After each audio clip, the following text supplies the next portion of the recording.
Okay. So అందరికీ దీపావళి శుభాకాంక్షలు, హృదయపూర్వక నమస్కారాలు. సో ఈరోజు మనం మహాలక్ష్మి సాధన గురించి మనం తెలుసుకుంటున్నాం. మహాలక్ష్మి సాధన అంటే, లక్ష్మి అంటే మనం సంపద, వనరులు, మనం మన ఇంటికి సంబంధించినటువంటి వనరులు ఏవైతే ఉన్నాయో దాన్ని లక్ష్మి.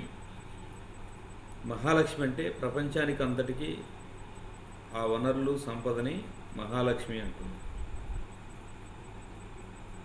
ఈ మహాలక్ష్మి అనేది, ఆ మహాలక్ష్మి యొక్క ఆ వనరులు అనేవి ఎలా వస్తాయి అంటే మన ఆలోచన విధానం మనం మార్చుకోవాలి. ఈ ప్రపంచానికి వనరులన్నీ ఉన్నాయి, కానీ అవి లిమిటెడ్. ఎవరికి వాళ్ళు లిమిట్ అయిపోయి ఇది నాది అనే ఒక తత్వంతో, నాది నేను అనే ఒక ఆలోచన విధానం వల్ల అది అందరికీ ఉపయోగపడట్లేదు. ఈరోజు మొన్న మధ్య వైజాగ్లో ఒక యాక్సిడెంట్, గ్యాస్ లీక్ అయ్యి యాక్సిడెంట్ జరిగితే ఒక్కొక్కరికి ₹1 కోటి ఇచ్చారు. చచ్చిపోయిన తర్వాత ఆ చచ్చిపోయిన కుటుంబానికి ₹1 కోటి ఇస్తారు. కానీ వాడు డెవలప్ కావాలి, ఏదైనా ఉద్యోగం వ్యాపారం చేసుకుంటానంటే డబ్బులు ఇవ్వరు.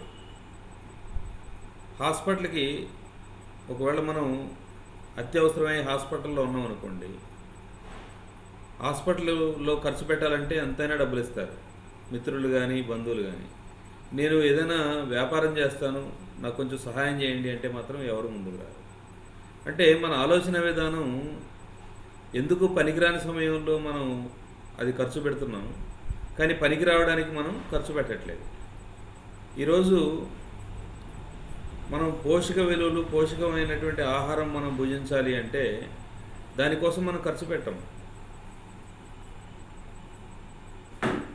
నచికేతుడు తండ్రి బ్రజసేనుడు అనే ఆయన ఋత్వికులకు, అంటే ఎవరైతే యజ్ఞం చేస్తారో వాళ్ళు ఋత్వికులు అంటారు. ఆ యజ్ఞయాగాలు చేసినటువంటి ఋత్వికులకు ఆయన దక్షిణగా పనికిరాని గోవుల్ని, ఒట్టిపోయిన గోవుల్ని, చనిపోవడానికి సిద్ధంగా ఉన్నటువంటి ఆ గోవుల్ని, పనికిరాని వాటన్నిటిని దానం చేస్తున్నాడు. అప్పుడు ఆయన కుమారుడు నచికేతుడు, నాన్న నన్నెవరికి దానం చేస్తావు అని అడుగుతాడు. అంటే ఋత్వికులంటే ఒక అద్భుతమైనటువంటి యజ్ఞయాగాలు చేసినటువంటి దైవ సమానులైనటువంటి ఆ మహర్షులకి, ఋత్వికులకు నువ్వు పనికిరాని వాటిని దానంగా ఇస్తున్నావు. మరి నేను పనికొచ్చేవాడిని కదా, మరి నన్ను ఎవరికి ఇస్తావు అని ఆయన విసిగిస్తాడు. ఒకసారి అడుగుతాడు నన్ను ఎవరికి ఇస్తావని, 2 సార్లు అడుగుతాడు, 3 సార్లు అడుగుతాడు నన్ను ఎవరికి ఇస్తావని. నేను యముడికి ఇస్తానంటాడు. చూడండి, అంటే పనికొచ్చే వస్తువు. అంటే అతను కుమారుడు చాలా ఉత్తముడు, మధ్యముడు, అధముడు అని 3 రకాల వాళ్ళు ఉంటారు. నచికేతుడు తండ్రి అతనికి గురువు మరియు తండ్రి. ఎన్నో సందర్భాల్లో ఉత్తముడు అని చెప్పుకోవడానికి అతనుకున్న అర్హత ఏంటి అంటే, ఒక గురువు యొక్క ఆలోచన ఏదైతే ఉందో, అంటే ఇది జరగాలి, ఇది చెయ్యాలి అనుకున్నప్పుడు ఆ గురువు మనసుని పట్టే అక్కడ మనం పనులు చేసినప్పుడు, అంటే ఆయన ఏం ఆలోచిస్తున్నాడో అది చేసేస్తే అది ఉత్తముడు. ఆ గురువు చెప్పిన తర్వాత చేశాడు అనుకోండి మధ్యముడు, చెప్పినా చేయకపోతే అధముడు. అంటే చెప్పకుండానే ఆయన ఆలోచన ప్రకారమే పనులు చేసేవాళ్ళు ఉత్తములు. సో ఇక్కడ నేను ఎప్పుడు కూడా ఉత్తముడిగానే ఉండేవాడిని, కొన్ని సందర్భాల్లో మధ్యముడిని, అధముడిని ఎప్పటికీ కాదు. కానీ నన్ను నువ్వు యముడికి ఇస్తానంటున్నావు. సో ఇక్కడ మన జీవితంలో మనకు పనికొచ్చే సమయాన్ని మొత్తం ఉద్యోగం, వ్యాపారం కోసం ఖర్చు పెడతాం. ఉద్యోగ వ్యాపారాలు అనేవి కేవలం మన భౌతిక జీవితంలో మనకు మాత్రమే అవసరమయ్యేది. అంటే ఈ భౌతిక జీవితంలో మనకు అవసరానికి మించి మనం సంపాదిస్తున్నాం. మన పిల్లలకు కావాలి, వాళ్ళ పిల్లలకు కావాలి, వాళ్ళ పిల్లలకు కావాలి. కానీ మన జీవితాన్ని మనకు అది ఉపయోగపడదు. మనం ఉపయోగపడని దానికోసం మనం జీవితం అంతా ఖర్చు పెడతాం. కానీ మనకు ఉపయోగపడేది ఏంటి? మనం ఈ భూమి మీద ఈ శరీరాన్ని వదిలేసిన తర్వాత మనం ఎక్కడికి వెళ్తాం? తర్వాత జీవితం ఏంటి? మరి దానికోసం ఏం సంపాదించుకోవాలి? నువ్వు ఎక్కడికి వెళ్తావో తెలియదు, నీ లక్ష్యం ఏంటో తెలియదు, నీ గమ్యం ఏంటో తెలియదు. అక్కడికి వెళ్ళిన తర్వాత నువ్వు ఇక్కడికి వచ్చింది అసలు ఎందుకు, ఏ పర్పస్ కోసం నువ్వు ఇక్కడికి వచ్చావో అది తెలియకుండా దానికి మనం ఎప్పుడు ఫైనల్ మూమెంట్లు ముసలోడు అయిన తర్వాత కృష్ణారామ అనుకుని మూలన పడి ఉండక నీకెందుకయ్యా ఇది అని చెప్తాం. అంటే ముసలోడు అయిన తర్వాతన కృష్ణారామ అనుకునేది ఆసనాలు, యోగాసనాలు, ధ్యానము, ఇలాంటి ఆధ్యాత్మిక కార్యకలాపాలు అనేవి ముసలోడు అయిన తర్వాత కాదు, చిన్నప్పుడు. నీ మొట్టమొదలే నీ జీవితం నువ్వు అసలు ఏం చెయ్యాలని ఈ భూమి మీదకి వచ్చావో అది నీకు అర్థం కావాలి అంటే ముందు అది చేయాలి. మనకు యజ్ఞోపవీతం చేస్తారు. అంటే యజ్ఞోపవీతం అంటే ఇక్కడ దాన్ని ఉపనయనం చేస్తారు. ఉపనయనం అంటే ఏంటి? ఉప అంటే 3, అంటే ఉప అంటే వేరేదనమాట. అంటే మన 2 కళ్ళు ఉన్నాయి, భౌతిక నేత్రాలు. దానికి ఇంకో నేత్రం ఉపనయనం అంటే కన్ను. ఉపనయనం అంటే ఇది కాకుండా దానికి ఉపనదులు అంటాం కదా. సో నదికి కలిసి వచ్చేదనమాట ఇంకొకటి. అంటే ఇంకొక కన్నుని అక్కడ సంపాదించుకోవాలి. ఏం కన్ను కావాలి అంటే నీకు భౌతిక జీవితంలో నీకు ఏదైతే కనిపిస్తుందో ఆ భౌతిక జీవితంలో కనిపించేది నీకు 5%. కంటికి కనిపించకుండా నీ వెనక ఉన్న ప్రపంచం 95% ఉంది. 95% ప్రపంచాన్ని నువ్వు గమనించుకొని దాని ప్రకారం నీ జీవితాన్ని నువ్వు ప్రయాణం చేయాలి. దానికి ఉపనయనం చేస్తారు. ఉపనయనం అంటే కేవలం జంజం కాదు, 5-6 పోగుల తాడు కాదు. దురదృష్టం ఏంటంటే ఈరోజు చాలామంది కొన్ని వ్యవస్థల్లో, కొన్ని కమ్యూనిటీస్లో జంజం వేస్తారు. ఎందుకు వేస్తారు అంటే గాయత్రి మంత్రం ఉపదేశం చేస్తారు. గాయత్రి మంత్రం అంటే ఏంటి? మొన్న మనం చెప్పుకున్నాం గాయత్రి విశిష్టత గురించి. సో ఈ భౌతిక జీవితంలో ఓం భూర్భువస్సుః తస్య వితుర్వరేణ్యం భర్గో దేవస్య ధీమహి ధియో యో నః ప్రచోదయాత్. ఈ 3 శరీరాలు ఏవైతే ఉన్నాయో, నిద్రావస్థ, సుషుప్తావస్థ, మరి ఎరుకతో ఉండే జాగృత అవస్థ, ఈ 3 అవస్థల్లో కూడా నువ్వు జ్ఞానాన్ని సంపాదించి వ్యవహరించాలి. సో దానికి నువ్వు ఎలా జీవించాలి అనేది మనం మొన్న గాయత్రి మంత్రం గురించి చెప్పుకున్నప్పుడు చెప్పాము. అది ఎవరికి కావాలి అంటే ఈ భూమి మీద పుట్టిన ప్రతివాడికి ఉపనయనం అనేది జరగాలి. మనకు 5 సంవత్సరాల వరకు 3వ కన్ను ఉంటుంది. కానీ మనకు తెలిసిన అజ్ఞానంతో మనం తల్లిదండ్రులు, ఈ సమాజం, ఈ భౌతికమైనటువంటి ప్రపంచం, స్కూల్స్, ఇవన్నీ కూడా అది చంపేస్తాం. ఆ సహజత్వాన్ని, ఆ 3వ కన్నుని చంపేస్తాం మనం. పిల్లలకి సహజంగానే 3వ కన్ను ఉంటుంది. వాళ్ళకి అన్ని దేవతలందరూ కనిపిస్తుంటారు. వాళ్ళు ఆ దేవతా లోకాల్లో నిద్రపోయినప్పుడు ఆ లోకాల్లో విహరిస్తుంటారు. కానీ మన పనికిరాని యొక్క ఆలోచనలు, లాజికల్ థింకింగ్, మన భౌతికమైనటువంటి విషయాలన్నిటినీ వాళ్ళ మీద రుద్ది వాళ్ళకి ఆ 3వ కన్నుని చంపేస్తాం. కానీ 5 ఏళ్ల తర్వాత వాడి మనసు ఎప్పుడైతే ప్రారంభిస్తుందో అప్పుడు ఉపనయనం చేస్తారు. ఉపనయనం చేయడం అంటే ఆ 3వ కన్నుని చచ్చిపోకుండా బతికించుకోవడం, దాన్ని అలా కంటిన్యూ చేసుకోవడం. సో అప్పుడు ధ్యానాన్ని కనుక పిల్లలకి ఇస్తే 5 ఏళ్ల వయసులో, దానికంటే ముందే, వాళ్ళు జీవితం మొత్తం కూడా వాడి చుట్టూ ఉన్న ప్రపంచాన్ని వాడు అర్థం చేసుకొని ఎలా నేను జీవించాలి, ఎలా ముందుకెళ్ళాలి, నా భవిష్యత్తు, నా లక్ష్యం ఏంటి అని దాని ప్రకారం పనిచేయడానికి అది ఉపయోగపడుతుంది. అదే ఉపనయనం అంట. కానీ ఆ ఉపనయనం అనేది మనం చెయ్యం ఇక్కడ. ఎందుకంటే మనం మాంసం తినాలి, పనికిరాని పనులన్నీ చేయాలంటే మళ్ళీ అది వేస్తే ఉపనయనం అది ఎందుకంటే అది ఉన్నప్పుడైనా గుర్తు వస్తుందని. కానీ ఈ రోజున ఎన్నో కమ్యూనిటీస్లో అది ఉన్నప్పటికీ ఏం చేస్తారంటే అది దండానికి తగిలిచ్చేసి వాళ్ళు మాంసం, మద్యం అన్నీ సేవిస్తూ ఉంటారు. అంటే ఇది ఉండకూడదండి, ఇది పక్కన పెట్టేసి తినేయచ్చు. అంటే ఎంత దౌర్భాగ్యమైనటువంటి, దరిద్రమైనటువంటి పరిస్థితుల్లో మానవాళి వెళ్తుందనేది ఒకటిసారి ఆలోచించాలి. అంటే అది కేవలం మొక్కుబడి వ్యవహారం అయిపోయింది. అందుకే పత్రికారు ఏం చేశారంటే దాని దేశ అవతల పడేశారు. అంటే ఈ తాడుకి విలువ లేదు ఈరోజు. సో ఈ మనం కట్టే తాడు ఏదైతే మెడలో వేసుకునే జంజం ఉందో దానికి విలువ లేదు. ఆ విలువ అంటే ఏంటి? అసలు దానికి అర్థమే తెలియదు. ఏదో మొక్కుబడి వ్యవహారంగా జరుగుతుంది తప్పించి దాని యొక్క ఉద్దేశం ఏంటో, దాని లక్ష్యం ఏంటో తెలియకుండా ఉంది. అందుకనే పిరమిడ్ స్పిరిచువల్ సొసైటీస్ మూవ్మెంట్ చిన్నప్పటి నుంచే పిల్లలకి ధ్యానాన్ని అందించాలి.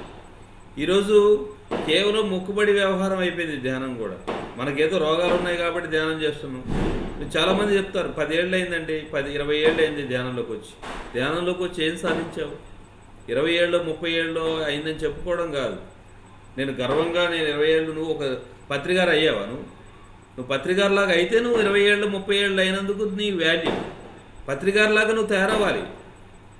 నువ్వు దాన్ని వదిలిపెట్టలేకపోతున్నావు. నీకున్నటువంటి ఆస్తుల్ని కానీ నీ యొక్క భౌతికమైనటువంటి జీవితాన్ని కానీ, పత్రికారికి ఏ ఆస్తిపాస్తులు లేవు. ఎన్ని ఆశ్రమాలు ఉన్నా అది ఎక్కడా ఆయన ట్రస్ట్లో కూడా ఆయన ఎక్కడా లేదు ప్రత్యక్షంగా. మరి అలా నువ్వు తయారయ్యావా? మరి ఎందుకు 20 ఏళ్ళు 30 ఏళ్ళు అని చెప్పుకోవడం వల్ల ప్రయోజనం ఏంటి? సిగ్గుచేయటం. కాబట్టి ఎంతకాలం అయిందనేది కాదు, మనం ఏం అర్థం చేసుకున్నాం అంటే ఉన్నవి వదిలేయమనేది నా ఉద్దేశం కాదు.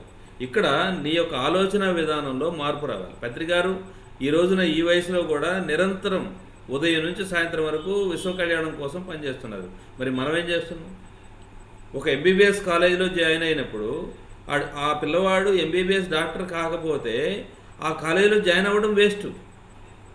నువ్వు ఈ కాలేజీలో జాయిన్ అయినప్పుడు పిఎస్ఎస్ మూవ్మెంట్లోకి నువ్వు కనుక జాయిన్ అయినప్పుడు, నువ్వు అందులోకి వచ్చినప్పుడు నువ్వు ఒక పత్రికారులాగా అవ్వకపోతే వేస్ట్. పత్రికారు ఎన్నో సందర్భంలో చెప్తున్నారు ఇక్కడ ఉన్న వాళ్ళందరూ బ్రహ్మర్షులు అని. బ్రహ్మర్షులు అనేది ఆయన ఒక విత్తనంగా ఇక్కడికి వచ్చారంటే వాళ్ళు అయిపోతారనేది ఆయన లక్ష్యం. ఆయనకు లక్ష్యం ఉంది, ఈ భూమి మీద ఉన్న ప్రతి మానవుడికి బుద్ధుడు చేయాలని. కానీ మనం అనుకోవాలి కదా. ఇక్కడ మనకు ఒక మైండ్ ఎయిడ్స్ వచ్చింది కదా. ఇక్కడ ప్రాబ్లం ఏంటంటే భగవంతుడు ఏం చేశాడు? ప్రతివాడికి స్వేచ్ఛనిచ్చాడు కాబట్టి పదే పదే ఆయన చెప్తున్నాడు మనమంతా బ్రహ్మర్షులమే, మనమంతా బ్రహ్మర్షులమే, మనమంతా బ్రహ్మర్షులే అన్నప్పుడైనా మనం ఆలోచిస్తామేమని. కానీ మనమేం ఆలోచిస్తున్నాం? దరిద్రంగా ఆలోచిస్తున్నాం. నేనెందుకు బ్రహ్మర్షి ఏంటి తొక్క, ఆయన ఏదో అంటాడులే కానీ మనం ఎప్పుడు అవుతాం? ఎందుకంటే మన దరిద్రమైన ఆలోచన విధానాన్ని మనం మార్చుకోవట్లేదు. దయచేసి అనితా భావించకండి. ఎందుకంటే మన ఆలోచనలు మనం మార్చుకోవాలి. మనము దేవుళ్ళం అని చెప్తున్నాం, కానీ దేవుళ్ళలాగా ప్రవర్తిస్తున్నామా? మన చుట్టూ ఉన్న ప్రపంచంతో, మన చుట్టూ ఉన్న మనుషులతోని మనం ఎలా ప్రవర్తిస్తున్నాం? సో కాబట్టి మనం ఒక దైవంలాగా మనం ఆలోచించాలి. మన చుట్టూ ఎన్నో దేవతా శక్తులు ఉన్నాయి, మనకు సహాయ సహకారాలు అందించడానికి రెడీగా ఉన్నారు వాళ్ళు. అక్కడ వాళ్ళ డ్యూటీ అది. కాబట్టి వాళ్ళ డ్యూటీ వాళ్ళు చేయడానికి రెడీగా ఉన్నారు, కానీ మనం ఉపయోగించుకోవడానికి సిద్ధంగా ఉన్నాం. వాళ్ళు ఎందుకు పనిచేస్తారు? మన ఇంట్లో పనిచేయడానికో, మన ఆస్తులు పెంచడం కోసం వాళ్ళు పనిచేయరు. ఈ దేవతా శక్తులు అనేవి ఎప్పుడు ఉపయోగపడతాయంటే నువ్వు విశ్వ కళ్యాణం కోసం అడిగేసినప్పుడు. నువ్వు ఎప్పుడైతే విశ్వ కళ్యాణం కోసం ఇక్కడ శ్రీమాత శ్రీ మహారాజ్ఞి శ్రీమత్ సింహాసనేశ్వరి చిదగ్నికుండ సంభూత దేవకార్య సముజ్జత, దేవకార్యాలు చేయడానికి నువ్వు ఎప్పుడైతే సంసిద్ధంగా ఉంటావో నీకు ఈ శక్తులన్నీ ఉపయోగపడతాయి. కాబట్టి నీ లోపలికి నువ్వు వెళ్ళేది, నీకు 40 రోజుల్లో నీకు ఆరోగ్యం వస్తుంది. అది మామూలే. ధ్యానం చేసినప్పుడు మనకు భౌతికమైనటువంటి కోరికలు తీరుతాయి, మనకు కావాల్సిన ఉద్యోగాలు వస్తాయి, మనకు కావాల్సిన సంపదలు అన్నీ వస్తాయి. అవి కేవలం బిస్కెట్లు మాత్రమే. అది కాదు మన. కానీ బిస్కెట్లు పిల్లవాడు స్కూల్కి వెళ్ళడానికి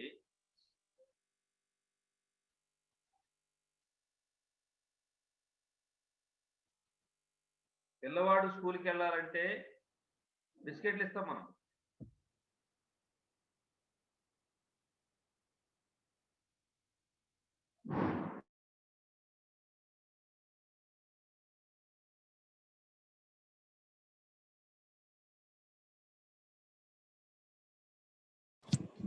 వాయిస్ రావట్లేదు.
ఓకే.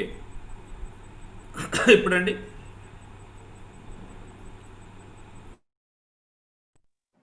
వస్తుంది, బాగానే ఉంది.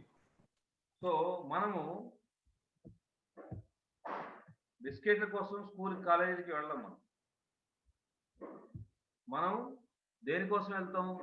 చదువుకోవడానికి. కానీ పిల్లలు స్కూల్కి వెళ్ళాలంటే మనం బిస్కెట్లు చాక్లెట్లు ఇస్తాం. అలాగే మనం ధ్యానంలోకి వచ్చినప్పుడు మనకి ఇవన్నీ వస్తాయి.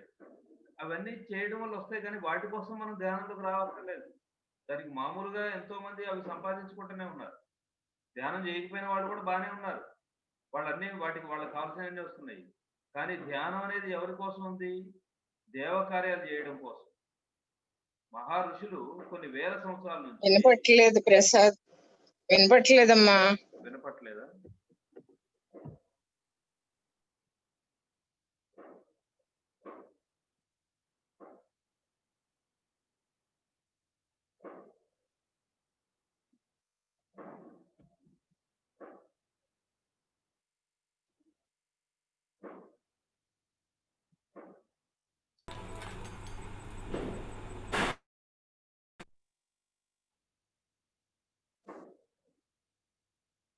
ఓకే, ఎప్పుడండి?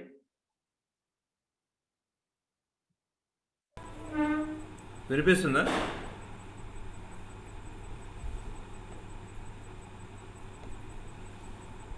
ఓకే. దేవకార్యాలు చేయడం కోసం మన శక్తి అనేది మన ధ్యానం అనేది ఉపయోగపడాలి. హిమాలయాల్లో యోగులు, ఋషులు తపస్సు చేస్తున్నారు కొన్ని వేల సంవత్సరాల నుంచి. 20-30 వేల సంవత్సరాలకు పైగా జీవించే వాళ్ళందరూ కూడా ఈ రోజున హిమాలయాల్లో ఉన్నారు. సో వాళ్ళంతా ఏం చెప్తున్నారు ఈ మానవాళికి? ఈరోజు ఈ ధ్యానం అనేది ఆ మధ్య మనకు ధ్యాన మహాచక్రంలో కూడా పైలట్ బాబా అని కొంతమంది హిమాలయాల నుంచి యోగులు వచ్చారు. వాళ్ళు మేము అక్కడ ఉండి ఏదైతే చేస్తున్నామో మీరు ఇక్కడుండి చేస్తున్నారు.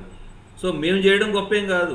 ఒక పవిత్రమైనటువంటి ప్రదేశంలో మేము హిమాలయాల్లో కూర్చొని మేము అద్భుతంగా ధ్యానం చేస్తున్నామంటే అది గొప్ప విషయమేం కాదు. మీరు సంసారంలో ఉంటూ ఇలాంటి అంటే ఇక్కడున్న ప్రజలు ఇక్కడ ఎలా ఉంది అంటే త్రేతాయుగం నుంచి ద్వాపరయుగం నుంచి ఎన్నో క్లాసుల వాళ్ళు ఉన్నారు. అక్కడ పరిపూర్ణంగా వాళ్ళు ఫెయిల్ అయిన వాళ్ళు అనమాట. అంటే అక్కడ అది కంప్లీట్ కాకుండా ఆ క్లాసు కంప్లీట్ అవ్వకుండా మళ్ళీ నెక్స్ట్ యుగానికి, అక్కడ క్లాస్ కంప్లీట్ అవ్వకుండా మళ్ళీ తర్వాత యుగానికి ఇలా మళ్ళీ వచ్చిన వాళ్ళందరూ ఇప్పుడు ఇక్కడ ఉండిపోయారు. ఇక్కడ అన్ని రకాల తరగతుల వాళ్ళు ఉన్నారు, అన్ని రకాల గ్రూపుల వాళ్ళు ఉన్నారు ఇక్కడ. కాబట్టి మనము గుర్తుపెట్టుకోవాల్సింది ఏంటంటే పత్రికారు అందుకే ఎప్పుడు ఏం చెప్తారంటే నువ్వు అందరి దగ్గరికి వెళ్ళాలి. ఎవరో ఒకరిని ఇక్కడ నీ గురువుని మార్చకూడదు. నువ్వు నీ గురువు ఎవరైతే ఉన్నారో ఆ గురువు ఫోటో పెట్టుకొని ఆ గురువుని నువ్వు పూజిస్తావో, గౌరవిస్తావో, ఆ గురువు దగ్గరికి వెళ్తావో నువ్వు అది వెళ్ళు. నువ్వు గురువునే మార్చొద్దు. కానీ జ్ఞానం అనేది అందరి దగ్గర నుంచి వెళ్ళి తీసుకోవాలి. నీవు కేవలం ఒకళ్ళ దగ్గర నువ్వు ఫిక్స్ అయిపోయి ఉండకూడదు. కాబట్టి ప్రతి వాళ్ళ దగ్గర నుంచి నువ్వు నేర్చుకోవాలి. కానీ నువ్వు చేసే సాధన ఏదైతే ఉందో ఆ సాధన, ఈ ధ్యానం ఏదైతే ఉందో దాన్ని నువ్వు వదిలిపెట్టకూడదు. కాబట్టి ధ్యానం చాలా చాలా ఇంపార్టెంట్. ఇది యూనివర్సల్. ధ్యానం అనేది ఏంటి అంటే నీ మనసుని శూన్యం చేయడం. నువ్వు శూన్యం చేసి ఇక్కడ నీ సాధన ఏం చేయాలి? సాధన అనేది ఇక్కడ సజ్జన సాంగత్యం, స్వాధ్యాయం, ధ్యానం. ఈ సజ్జన సాంగత్యం, స్వాధ్యాయం, ధ్యానం. సజ్జన సాంగత్యం అంటే నువ్వు వాళ్ళు ఎలా ప్రయాణం చేస్తున్నారు, సత్యంతో ప్రయాణించే వాళ్ళతో నువ్వు సాంగత్యం చేయడం వల్ల నీకు పనికిమాలిన విషయాల దుర్జనులతో సహవాసం అనేది నీకు ఉండదు. కాబట్టి నీవు డిస్టర్బ్ కావు, నీ జీవితంలో నువ్వు నష్టపోకుండా ఉంటావు. తర్వాత స్వాధ్యాయం అంటే నువ్వు ఎంతోమంది మనకంటే ముందు ప్రయాణించిన వాళ్ళు, వాళ్ళ యొక్క అనుభవాల సారాంశం అంతా కూడా ఆ పుస్తకాల్లో, ఆ గ్రంథాల్లో ఉంది. అవి చదవడం వల్ల ఏమవుతుందంటే నీ సాధన అనేది స్ట్రాంగ్ అవుతుంది. ఇక్కడ ప్రధానం ఏంటి? ధ్యానమే. ధ్యానం అనేది మన యొక్క పరమ లక్ష్యం. ఇక్కడ మనం చేయవలసింది ధ్యానమే. సాధన ఇంపార్టెంట్. ఆ సాధన అనేది నీ పరిసరాలు ఎలా ఉండాలి? పరిశుభ్రంగా ఉండాలి. పరిశుభ్రంగా అంటే ఇక్కడ యజ్ఞాలు, యాగాలు అనేవి పత్రికారు భౌతికమైనటువంటి పూర్వకాలంలో కొంతమంది చేపించేవాళ్ళు కూడా. అవి ఎందుకు అవి చేయాలి అంటే నీ వాతావరణం అనేది శుద్ధి జరుగుతుంది. నీ వాతావరణం శుద్ధి జరగాలంటే ఇక్కడ మురికి ఇల్లు పెట్టుకొని ఇల్లు శుభ్రం చేసుకోకుండా ఏం లేకుండా నువ్వు పొద్దుగోకులు ధ్యానం చేసినా ఉపయోగం లేదు. నీ చుట్టూ ఉండే పరిసరాలన్నీ కూడా చాలా శుభ్రంగా ఉండాలి. నువ్వు శుభ్రంగా ఉండాలి. శుచి శుభ్రత ఇక్కడ యమ నియమ ఆసన ప్రాణాయామ ప్రత్యాహార తర్వాత ధ్యానము తర్వాత సమాధి. సో 8 అంగాలు పత్రికారు ఏం చేశారు? ధ్యానాన్ని ముందు తీసుకొచ్చి పెట్టారు. ధ్యానం ఎందుకు చేశారంటే ఫస్ట్ నీ మైండ్ క్లీన్ అవ్వాలి. నువ్వే శక్తివంతంగా లేవు. యమ నియమాలు పాటించాలంటే పొద్దున్నే 5 గంటలకు 3 గంటలకు 4 గంటలకు లేచి స్నానం చేసి యమం నియమం ఈ యమ నియమాలు అనేవి నువ్వు అంటే యమం అంటే నిన్ను నువ్వు కంట్రోల్ చేసుకోవడం. నీ భౌతికమైనటువంటి నిద్రపోదాం 7 దాకా 8 దాకా హాయిగా పడుకుందాం అంటే నువ్వు దానికి నీ యొక్క శరీరాన్ని తప్పింపజేయాలి. అంటే నువ్వు వాటిని అన్నిటి భౌతిక సుఖాలను నువ్వు తగ్గించుకోవాలంటే నువ్వు దానికి కావాలి యమం నియమాలు పెట్టుకోవాలి. కొన్ని నియమ నిబంధనలు ఇవన్నీ నువ్వు ముందే పెట్టుకున్నావు అనుకో. యమ నియమం అంటే మన వల్ల ఏమవుద్దులే హాయిగా పడుకొని నిద్రపోదాం అని చెప్పేసి ముసుగుదాన్ని పడుకుంటాం. కానీ అంటే దానికి నీ యొక్క శక్తి అనేది నశించిపోయింది. ఈరోజు నువ్వు ఆ సాధన చేయడానికి నీ బాడీ కానీ నీ మైండ్ కానీ సహకరించేటువంటి పరిస్థితులు లేదు. దానికి కూడా శక్తి లేదు. అందుకనే పత్రికారు ఏం చేశారు? ముందు ధ్యానం తీసుకొచ్చి పెట్టారు. ధ్యానం చేస్తే మిగతా అన్నీ వద్దని కాదు. పత్రికారు మరి అట్లా అనుకుంటే మరి 7ంటికి 8ంటికి పొద్దున్నే ధ్యానం పెట్టచ్చుగా. ధ్యాన మహాచక్రంలో 5ంటికి ఎందుకు పెట్టారు? 4ంటికి ఆసనాలని యోగా అని ఎందుకు పెట్టారు? అంటే నువ్వు అక్కడికి రావాలి. అక్కడికి రాకుండా జరగదు.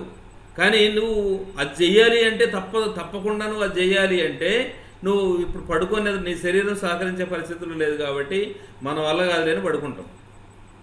ఇక్కడ మన వల్ల కాదులేని పడుకునేవాడని సైతము పత్రికారు ఏం చేశారు? ధ్యానంలో కూర్చోవాలని చెప్పి ధ్యానాన్ని తీసుకొచ్చారు. ధ్యానం చేస్తే మిగతా అన్నీ వద్దని కాదు. మిగతా అన్నీ చేసి పెట్టుకుని పూజ చేయాలి, అది చేయాలి, ఇది చేయాలి అని కూర్చుంటే నీ ధ్యానం అనేది లాస్ట్కి అయిపోయింది. అడుగున పడిపోయి ధ్యానం వదిలేస్తున్నాం. మనం ధ్యానం సమర్పయామి అని అక్షంతలు వేస్తున్నాం. సో ధ్యానాన్ని అక్షంతలతో ముడిపెట్టేటువంటి పరిస్థితుల్లో ఈరోజు సమాజం అంతా ఉంది. కానీ చేయవలసింది ఏంటి? ఇవన్నీ చేసిన తర్వాత ధ్యానం చేయాలి. ఎందుకంటే నీ పరిసరాలన్నిటిని శుభ్రం చేసుకొని నీట్గా పెట్టుకొని అప్పుడు నువ్వు ధ్యానం చేయాలి. అప్పుడు నీ యొక్క శక్తి అనేది అద్భుతంగా ప్రజ్వలిల్లుతుంది. కానీ మనం ఏం చేస్తున్నాం? మిగతా అన్నీ వదిలేసాము, ధ్యానం మాత్రం పట్టుకున్నాం. ధ్యానం మరి పూర్తిగా చేస్తున్నామంటే నిద్రపోతున్నాం హాయిగా కళ్ళు మూసుకొని. ఎందుకంటే ధ్యానం మంచిగా ఎనర్జీ వచ్చిన తర్వాత ఏం చేస్తున్నాం? హాయిగా పడుకొని అబ్బా ఇది హాయిగా ఉంది, ఇంకా మిగతా ఏం చేయక్కర్లేదు. ఆ చెయ్యక్కర్లేదు అనే ఆలోచన విధానాన్ని పక్కన పెట్టాలి. మరి అక్కడ పత్రికారు ఎందుకు అక్కడంతా శుభ్రం చేయించి నీట్గా చేసి అక్కడ మొత్తం కల్లాపు జల్లించి అక్కడ ముగ్గులు పెట్టి మరి ఇంత సుందరంగా ఎందుకు అంత తీర్చిదిద్దేది? మన ఇల్లునే దరిద్రంగా పెట్టుకున్నాం. బయట అక్కడికి ఎక్కడికో పోయి మనం అక్కడ మరి పరిసరాలన్నిటిని శుభ్రంగా ఉంచుకోవాలని మనం అక్కడ చెప్తున్నాం, అక్కడ ఉంటున్నాం. అంటే మనం అక్కడికి పోయినప్పుడేమో శుభ్రంగానే ఉండాలనుకుంటున్నాం. కానీ ఇక్కడికి వచ్చినప్పుడు 7 దాకా ఎవరు ఇల్లు ముగ్గులు పెట్టుకునే పరిస్థితి లేదు, నిద్రలేసే పరిస్థితి లేదు. ఇక పొద్దున్నే ఏదో మనకు మెలకు వచ్చినప్పుడు లేవటం, మళ్ళీ ధ్యానం అనే పేరుతోనే అదొక టైం వేస్ట్ కార్యక్రమం. కాబట్టి ధ్యానం చెయ్యాలి, కానీ అక్కడ మనం ఆగిపోకూడదు. ధ్యానంతో అయిపోలేదు. ధ్యానం అనేది మనం ఫస్ట్ శక్తిని నింపుకొని ఆ తర్వాత మనం వీటన్నిటిని పాటించాలి. అవి పాటించినప్పుడే అవి ఎన్నొస్తాయి. మనం పనులు మానేసి ఉద్యోగ వ్యాపారాలు మానేస్తే మనకు సంపదలు రావు. కానీ మన ఆలోచన విధానం మార్చుకోవాలి. ఉద్యోగం చేయాలి. చాలామంది మనకు ధ్యానం చేస్తే చాలండి. ఒక అబ్బాయి ఈ మధ్య ఎవరో ఒక అతను పేర్లు అవసరం లేదులే కానీ వాళ్ళకి అన్నీ తెలిసినట్టు మాట్లాడుతుంటారు పాపం. ఎందుకంటే తెలియదు. ఇక్కడ ప్రాబ్లం ఏంటంటే మనమే తెలుసుకోవాలి. ఎందుకు పుస్తకాలు చదవమన్నారు పత్రికారు మొత్తం ఉన్న విషయాలన్నీ చెప్పాలి అంటే సరిపోదు. పత్రికారు కేవలం ధ్యానం శాకాహార అనే రెండింటినే ఆయన చెప్పడం.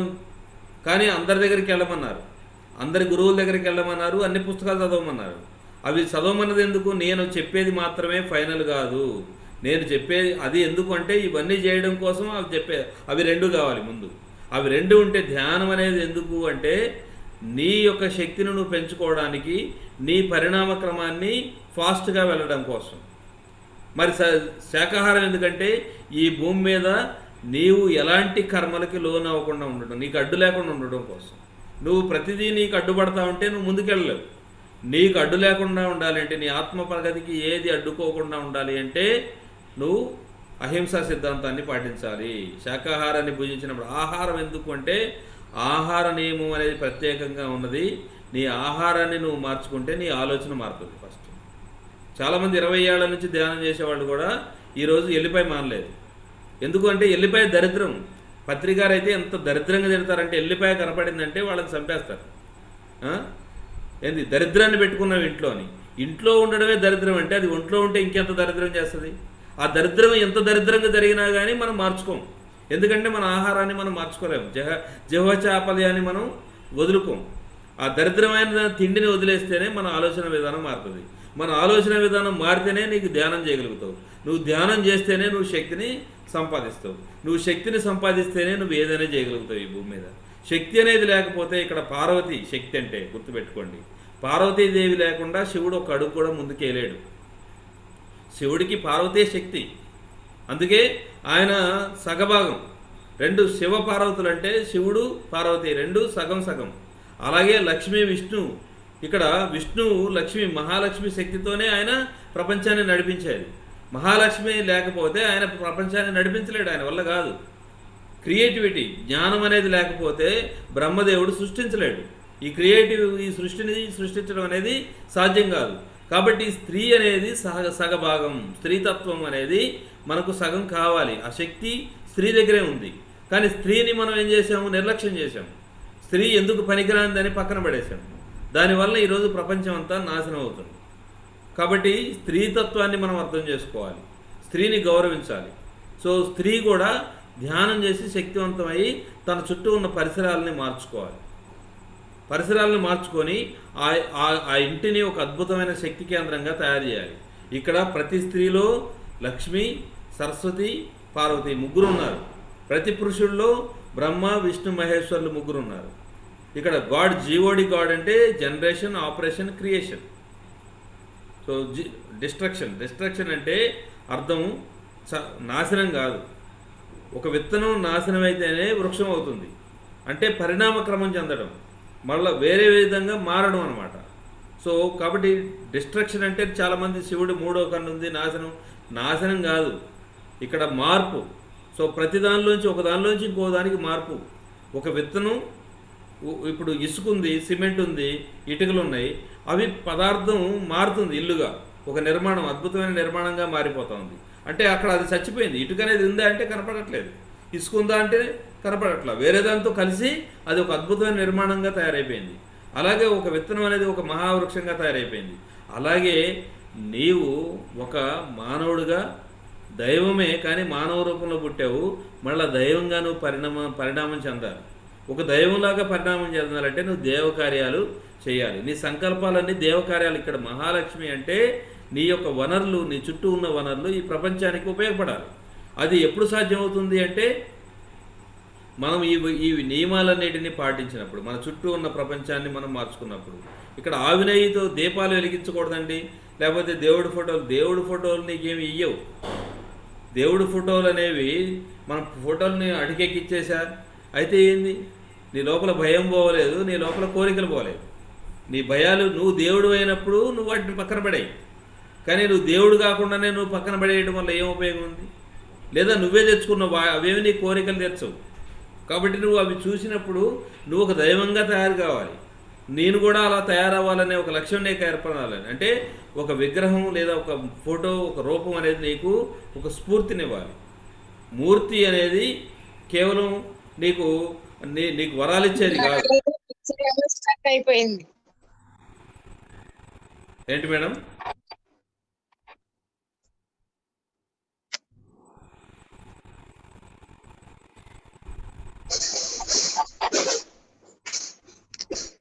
ఏంటండి?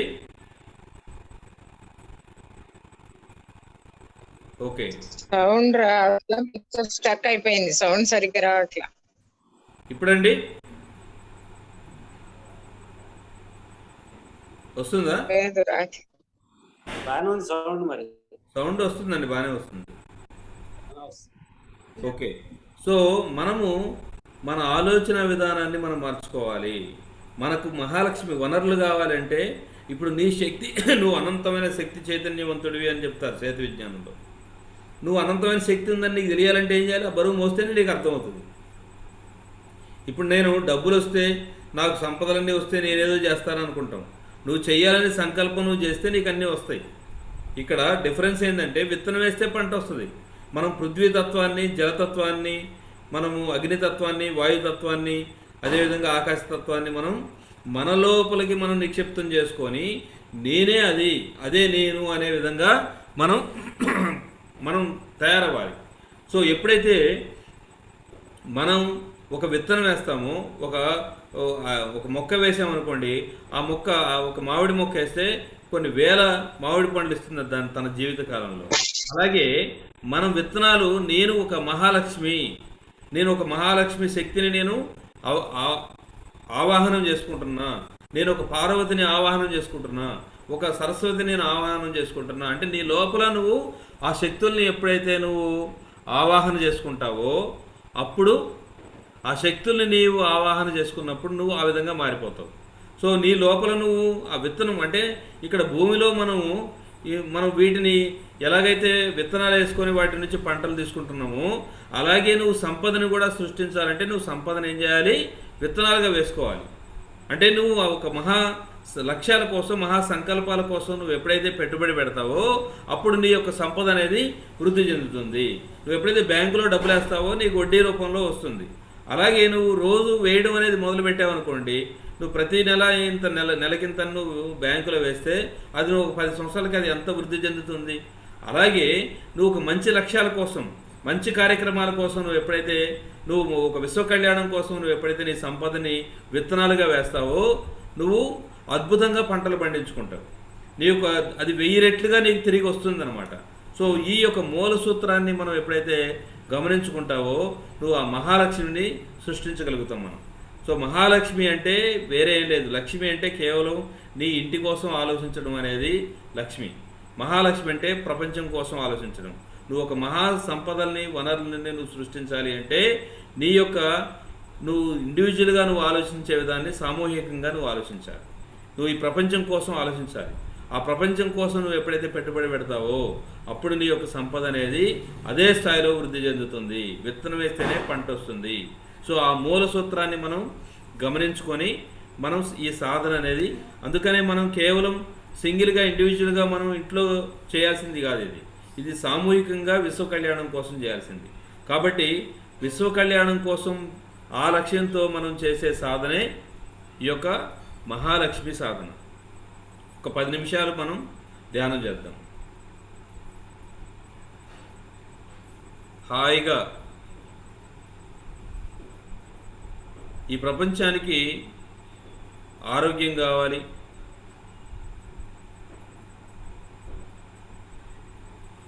విజ్ఞానం కావాలి, ఆనందం కావాలి. భౌతిక శరీరం ఆరోగ్యంగా ఉంటేనే మనం ఏదైనా సాధన చేయగలుగుతాం. కాబట్టి మొట్టమొదట ఆరోగ్యం కావాలి. ఆరోగ్యం వచ్చిన తర్వాత భౌతిక విలాసాల కోసం కాకుండా ఈ శరీరాన్ని ఆధ్యాత్మికత కోసం, విశ్వ కళ్యాణం కోసం పనిచేయాలి. దానికి జ్ఞానం కావాలి. జ్ఞానం ఉన్నప్పుడే శాంతి లభిస్తుంది మన లోపల. మనశ్శాంతి అనేది అంటే ఇక్కడ మనశ్శాంతి ఎప్పుడు లోపిస్తుంది అంటే అజ్ఞానం వల్ల, అవగాహన లేమి వల్ల. మనకి ఎప్పుడైతే అవగాహన అనేది ఉండదో ఎంత శక్తి ఉన్నా, ఎంత డబ్బు ఉన్నా శాంతి లభించదు. ధ్యానం చేస్తే శక్తి వస్తుంది. మనం విజ్ఞానాన్ని అభివృద్ధి చేసుకుంటేనే మన లోపల శాంతి అనేది వస్తుంది. శాంతి వస్తేనే జ్ఞానం, ఆనందం వస్తుంది. ఒకదానితో ఒకటే అనుసంధానం, అవినాభావ సంబంధం ఉంది. హాయిగా శ్వాసను గమనిస్తున్నాం. ఈరోజు మనం మహాలక్ష్మి సాధన చేస్తున్నాం. 5 తత్వాలతో కూడినటువంటి మన శరీరం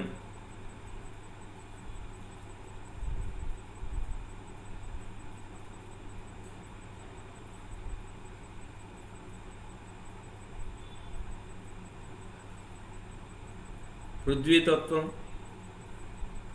జలతత్వం, అగ్నితత్వం, వాయుతత్వం, ఆకాశతత్వం. మనం భౌతికంగా ఒక యజ్ఞం చేసినప్పుడు 12 ఇటుకలు పెట్టి ఒక 5 దీపాలు పెడతాం. 4 మూలల్లో 4 దీపాలు, మధ్యలో ఒక దీపం. ఆవు నెయ్యి వేసి మనం ఆవు నెయ్యితో మనం దీపారాధన చేస్తాం. అక్కడ యజ్ఞం కుండంలో మనం సమిధలు పెడతాం. ఆ సమిధల ద్వారా వాటిని వెలిగించి వాటిలో ఉన్న ఆవు నెయ్యి వేసినప్పుడు ఆ ఆవు నెయ్యి ద్వారా ఆ యొక్క ప్రాంతం అంతా కూడా శక్తివంతం అవుతుంది. నెగిటివ్ అయాన్స్ అంటారు. అవి వృద్ధి చెందినప్పుడు అక్కడ పొల్యూషన్ అంతా కూడా కంట్రోల్ అవుతుంది. పొల్యూషన్ మొత్తం కూడా క్లీన్ అయిపోతుంది. అంటే ఆవు నెయ్యితో మనం దీపాలు వెలిగించుకోవాలి.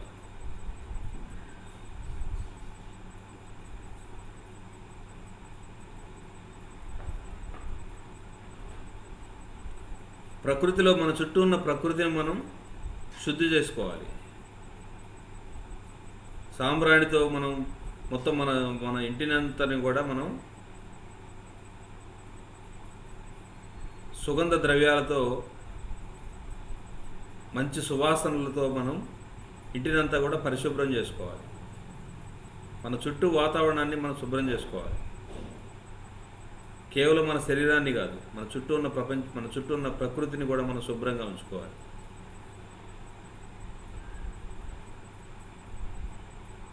మన ఇంటితో పాటు మన చుట్టూ ఉన్న పరిసరాలని, మన ప్రపంచాన్ని మొత్తం కూడా మనం వనరులతో నింపాలి. వనరులు సమకూరాలి.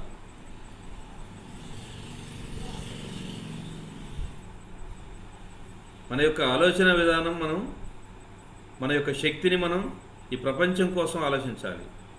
మన యొక్క స్వార్థపూరితమైనటువంటి ఆలోచన విధానం మన ఇంటి కోసం కాదు, మన కుటుంబం కోసం కాదు. మహాలక్ష్మి అంటే ప్రపంచం కోసం.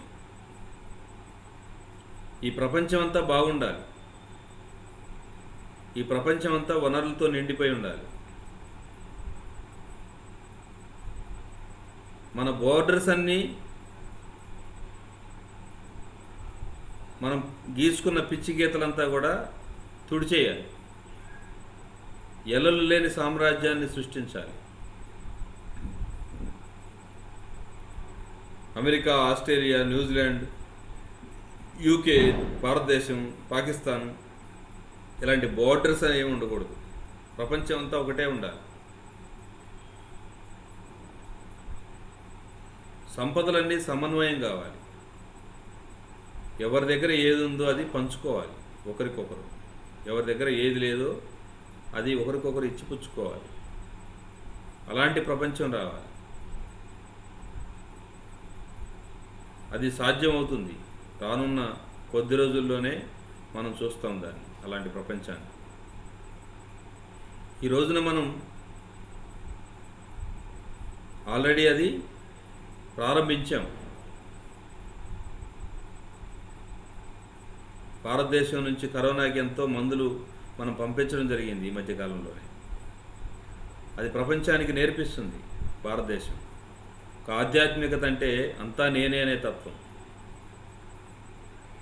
మన ఆలోచన విధానం మారినప్పుడే మనకు జ్ఞానం అనేది వస్తుంది. నేను నాది అనే స్వార్థపూరితమైనటువంటి ఆలోచన విధానాలు ఉన్నంతకాలం మనం ఆధ్యాత్మికతను అవగాహన చేసుకోలేము. ఆ శక్తి అనేది మన లోపలికి రాదు. మనల్ని మనమే లిమిట్ చేసుకుంటున్నాం. నేను నాది అని 4 గోడల్లో పెట్టుకొని మనం ఆ 4 గోడల్లో బందీ అయిపోతున్నాం. 4 గోడల్లో ఉండేది లక్ష్మి. 4 గోడలు తీసేస్తే మహాలక్ష్మి. నువ్వు ఒక మహాలక్ష్మి కావాలి. ఈ ప్రపంచంలో సంపద అంతా నీ దగ్గర ఉండాలంటే నువ్వే ఆ ప్రపంచం అయిపోవాలి. ఆ ప్రపంచం అంతా నాదే అనే స్థితికి నువ్వు వెళ్ళాలి. నీ దగ్గరున్న సంపద ప్రపంచానికి నువ్వు ఖర్చు పెట్టగలిగినప్పుడే నీ సంపద, ప్రపంచంలో సంపద అంతా నీ దగ్గరికి వస్తుంది. నీ దగ్గరున్న సంపద నీ కోసమే ఉపయోగించుకుంటే అది నీ కోసం మాత్రమే ఉపయోగపడుతుంది. అది నీకు మాత్రమే ఎంత కావాలో అంతే వస్తుంది. నేను ప్రపంచం కోసం ఆలోచిస్తాను అంటే ముందు నువ్వు విత్తనం వేయాలి. ఆ ప్రపంచం కోసం నువ్వేం చేయాలనుకుంటున్నావు? ప్రపంచం కోసం నువ్వు చెయ్యాలనుకున్నది విత్తనంగా వేస్తేనే నీకు అది వస్తుంది. విత్తనం వేయకుండా పంట రాదు.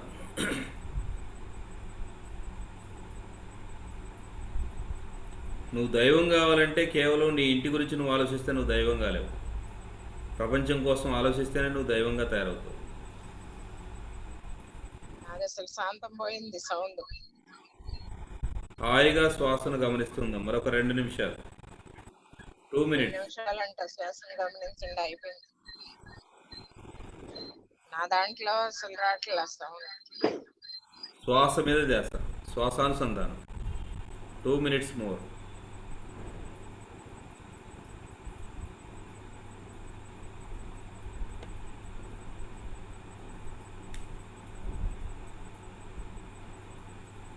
మన శ్వాస మన ధ్యాస ఏకం కావాలి.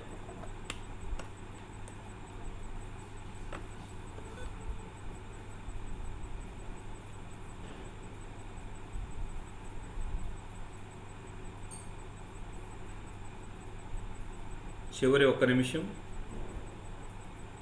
Last 1 minute.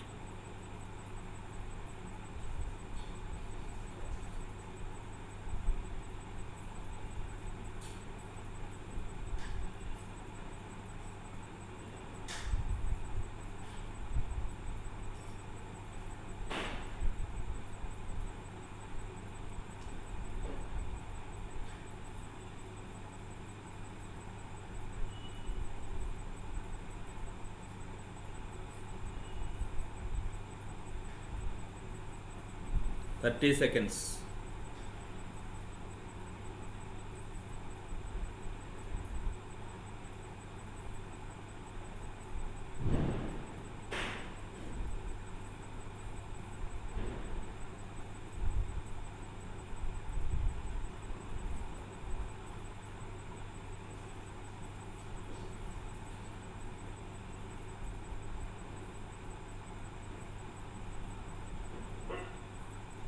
Twenty seconds.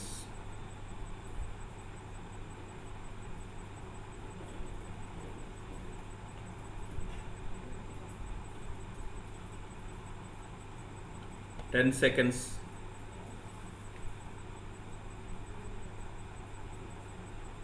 5 4 3 2 1 0. నెమ్మదిగా 2 చేతులు కళ్ళ మీద పెట్టుకుందాం. 5 seconds. 5 4 3 2 1 0. నెమ్మదిగా చేతులు తీసి కళ్ళు తెరుద్దాం. గట్టిగా క్లాప్స్ కొడదాం. Thank you.